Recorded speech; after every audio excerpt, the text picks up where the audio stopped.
A beautiful day to you, beautiful people. A beautiful day to football lovers all over the world. And a beautiful day to you, Premier League fans. You know, you're special to my heart because I'm a lover of the Premier League. As you can see today, I'm putting on the Liverpool jersey, though I'm a Chelsea fan. But this is because of some particular reasons. Reason being that I am scared and I'm afraid for Liverpool. This is coming from a place of love, not a place of banter or a place of hatred or a place of trying to talk them down. No.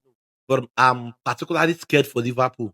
The reason why I'm scared for them is because they've lost some quality players over the years and they are yet to replace them. They are yet to bring in players who will match those standards. We saw Trent Alexander-Arnold leave Liverpool. They are yet to bring in player to fit in that same standard.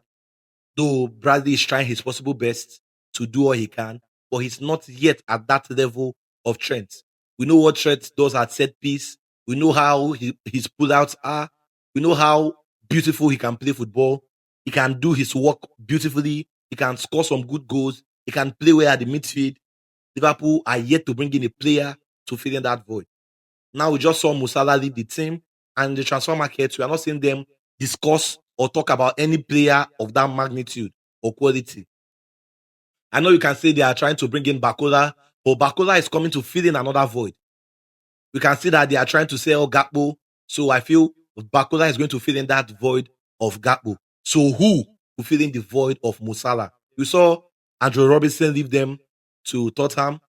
I'm not seeing any player who is going to do what Robinson does also. I know it's good to believe in your young players, to believe in your academy players, but the Premier League is a league that requires the maximum, the most, that stretch you beyond your limits. And for the fact that Liverpool qualified for the Champions League, is also going to make them increase their squad depth. So they are not going to rely on whatever they have now. They need to double up because of the demands of the game. You'll be playing in the Premier League, the FA Cup, the Carabao Cup, and also you'll be playing in Europe in the Champions League. So they need the squad depth. And we know what can happen to a team playing in this kind of competition when you have injury. We also saw what happened to Tottenham last season when they had series of injuries.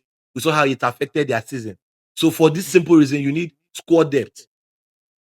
You need players who can fill in those voids. So I don't think Liverpool has done that. And coupled with the fact that they have a new coach who is yet to work with the team, who is yet to know where the loopholes are, who is yet to know what his strengths and weaknesses are. So I fear for Liverpool. Another team also I'm concerned about this morning is the champions of the Premier League, Arsenal, as you can see behind me. I'm also scared for Arsenal. Though we all say Arsenal is a complete team, Arsenal is a good team, they won the Premier League. The Premier League is not going to be anything like what it was last season.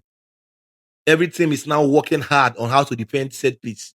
We saw that almost 25%, if not above 25% of Arsenal goals came from set piece.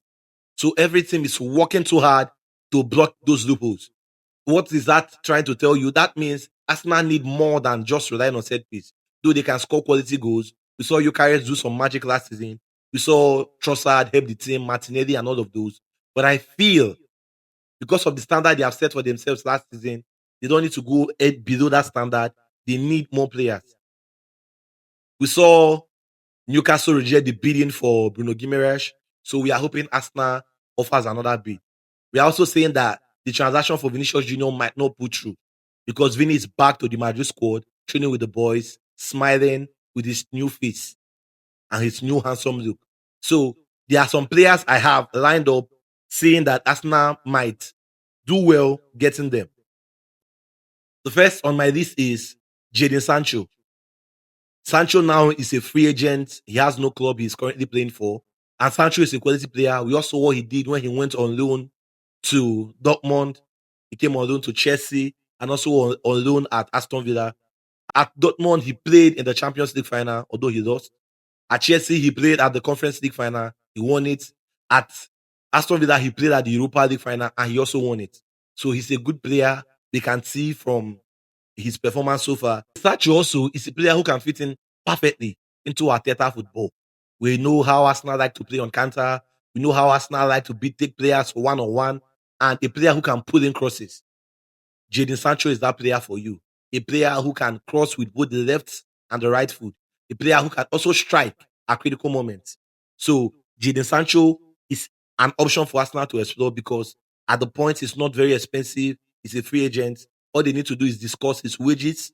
And I'm not saying Arsenal should keep him on the long term or on the long run, but they can give him a contract a year or two, sign him for 1 year or 2 years, see his performance from now to December and January, and see if you need to explore more options. But if it proves to be what you want in the team, there's nothing wrong by extending his contract, or whenever you want to sell him, you can sell him also and make profits. So I think Arsenal should explore that option of Jadon Sancho. Another player who I don't think is in the market at the time is Kvaratskhelia. Kvaratskhelia would be a perfect match for the Arsenal kind of football.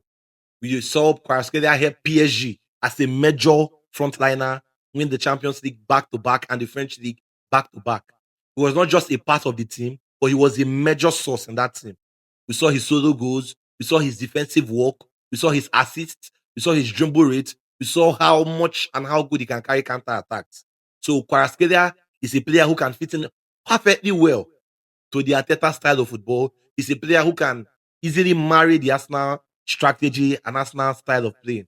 So Arsenal should also explore Kvaratskhelia, though it's not in the market, but with a good bid and a good offer, any player is buyable.